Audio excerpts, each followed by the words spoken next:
Baik,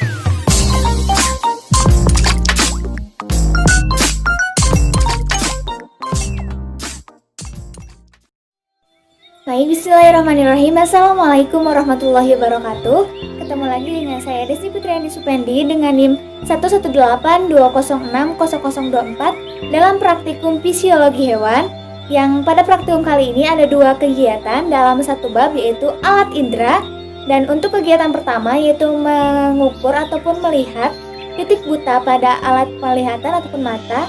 Kemudian yang kedua yaitu alat indera pencium, yaitu nanti akan ada kegiatan untuk mengetes alat indera penciuman kita. Untuk itu, mari kita simak tujuan dan landasan teori berikutnya. Adapun untuk tujuan praktikum kali ini ada dua, yaitu yang pertama, untuk kegiatan pertama yaitu alat indera penglihatan ataupun mata. Tujuan praktikumnya yaitu untuk menentukan bintik buta pada diri kita. Kemudian yang pada kegiatan kedua yaitu indera pembau, yaitu untuk menentukan kepekaan terhadap rasa. Adapun untuk landasan teorinya sebagai berikut. Penerima rangsang ataupun reseptor yang bertugas menerima rangsang dari luar disebut eksteroreseptor. Salah satu bentuk eksteroreseptor itu pada manusia adalah alat indera. Alat indera pada manusia ada 5 macam, yang disebut juga dengan panca indera, yang pada manusia terdiri dari indera penglihatan ataupun fotoreseptor, kemudian pendengar, fonoreseptor, kemudian peraba, pengecap ataupun perasa, dan pembau. Nah, dengan memiliki alat indera tersebut, maka manusia dapat mengenal lingkungannya. Makanya simak praktikum kali ini dengan baik ya.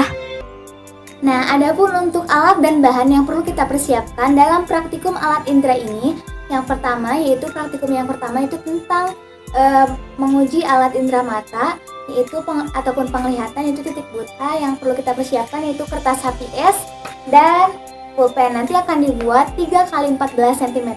Dua buah penggaris nanti akan kita sambungkan menggunakan selotip.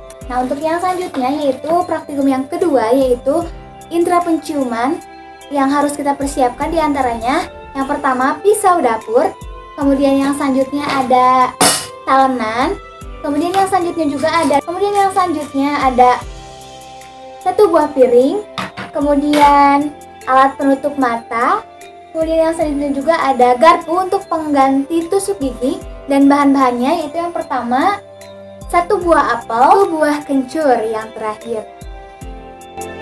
Langkah kerja yang pertama yaitu indera penglihatan.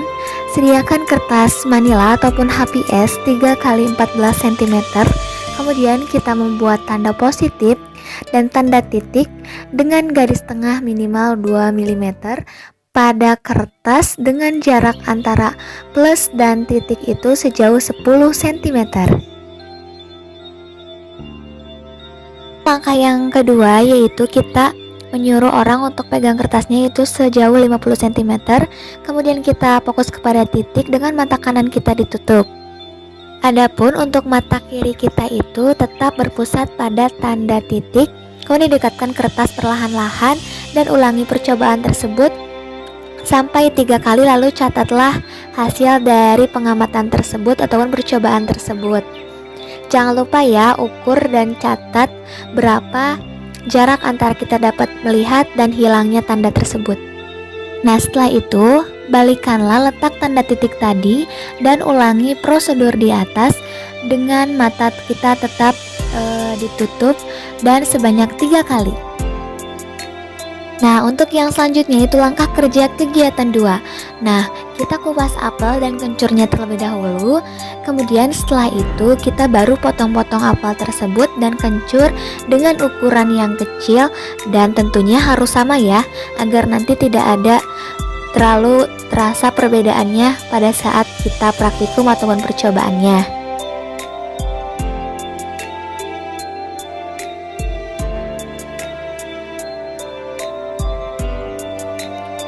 Langkah yang selanjutnya, tanpa melihat bau, akan menentukan jenis makanan dari rasa. Lalu tutup mata, pasang penjepit atau sama hidung kita dipencet. langsung gunakan tusuk gigi ataupun garpu untuk memasukkan sepotong apel ke dalam mulut, kemudian kencur oleh teman kita dan kunyah pelan-pelan. Tentukan jenis makanan yang kita makan.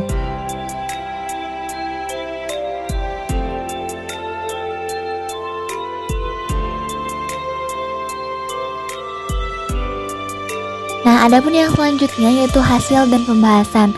Dapat kita lihat dari tabel pengamatan kegiatan alat indera, yaitu penglihatan itu bintik buta. Dapat kita lihat dari percobaan 1, 2, dan 3 antara jarak pada waktu tanda plus hilang dan tanda pada waktu plus itu nampak kembali. Dapat kita lihat bahwa yang paling besar itu pada saat tampak kembali. Sedangkan pada saat jarak pada waktu tanda titik hilang dan jarak pada saat tanda titik tampak kembali sama seperti yang tadi, yaitu lebih besar pada saat kembali ataupun tampak kembali. Dapat kita lihat rata-ratanya yaitu pada saat mata kanan ditutup, yaitu pada saat hilang plusnya itu 27 cm, kemudian tampak kembali yaitu 36,7. Sedangkan untuk mata kiri ditutup, untuk yang saat hilang 27 cm dan untuk yang tampak kembali yaitu pada saat 36 cm. Untuk pertanyaan-pertanyaan. Untuk pertanyaan pertama yaitu dari hasil pengamatan di atas, tanda plus itu digunakan untuk mengetahui titik atau jarak bintik buta yang dimiliki oleh setiap orangnya. Hal ini bisa terjadi jika bayangan dari tanda plus tersebut masuk ke dalam ataupun ke daerah bintik buta.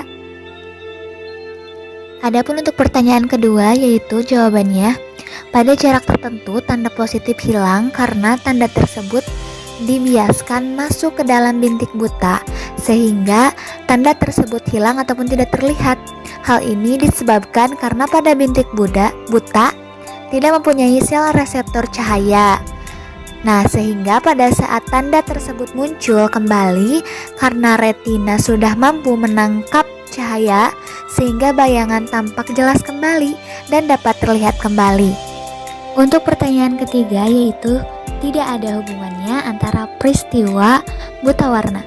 Karena buta warna adalah suatu kelainan yang disebabkan oleh ketidakmampuan sel-sel kerucut mata untuk menangkap spektrum warna tertentu. Selain itu, buta warna juga bisa terjadi akibat faktor genetis. Untuk soal yang selanjutnya, jawabannya orang yang berpindah dari tempat yang terang ke ruangan yang gelap secara tiba-tiba, penglihatannya menjadi kurang karena di dalam mata terdapat sel batang yang mengandung pigmen peka terhadap cahaya yang disebut rhodopsin, yaitu suatu senyawa antara vitamin A dan protein terkena sinar matahari. Terang rhodopsin terurai dan terbentuk kembali dalam keadaan gelap.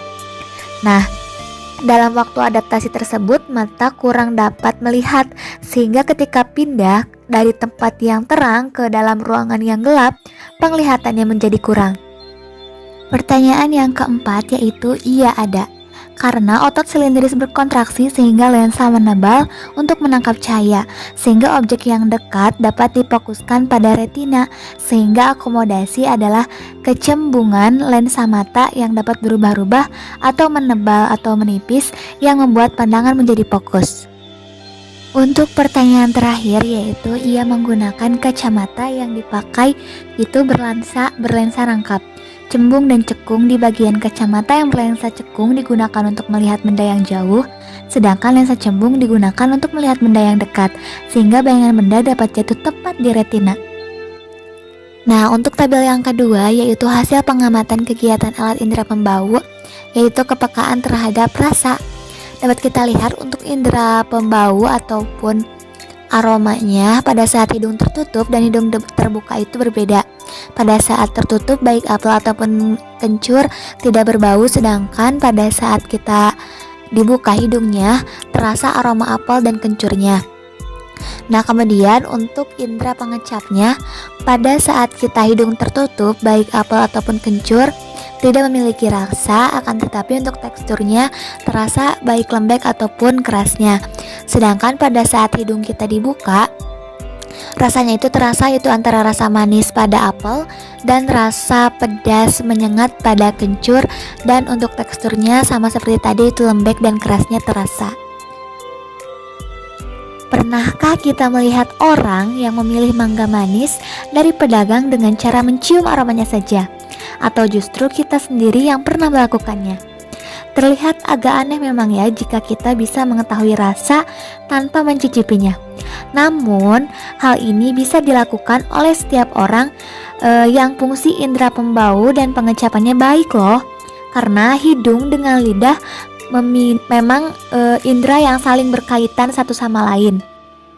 Nah, kenapa hal yang tadi kita ceritakan bisa terjadi? Karena indera pembau dan pengecap itu dapat saling bekerja sama. Nah, rangsangan bau yang kita terima atau makanan tadi akan mencapai ke rongga hidung dan diterima oleh reseptor olfaktori. Lalu diteruskan ke pusat rasa dan bau, yaitu otak. Dari sinilah otak mulai memerintahkan berbagai sel dan kelenjar untuk mempersiapkan diri seolah-olah akan ada makanan yang masuk ke dalam rongga mulut. Walaupun pada kenyataannya tidak selalu demikian ya. Adapun kesimpulannya yang pertama yaitu tentang titik buta. Jarak titik buta untuk setiap orang itu relatif berbeda, tergantung dari kemampuan mata masing-masing.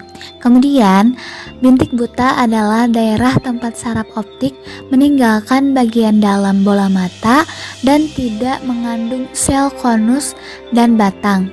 Sehingga bila suatu bayangan jatuh pada bintik tersebut, maka tidak dapat terlihat bayangannya. Kesimpulan kegiatan yang kedua yaitu indera pembau dan pengecap itu dapat saling bekerja sama karena rangsangan bau dari makanan mencapai rongga hidung dan diterima oleh reseptor olfaktori, lalu diteruskan ke pusat rasa dan bau di otak. Dan dari sinilah otak mulai memerintahkan berbagai sel dan kelenjar untuk mempersiapkan diri seolah-olah akan ada makanan yang akan masuk ke dalam rongga mulut. Walaupun pada kenyataannya tidak begitu. Makanya pada saat kita menutup hidung, rasanya tidak terasa pada indera pengecap kita. Sekian dan terima kasih. Wassalamualaikum warahmatullahi wabarakatuh.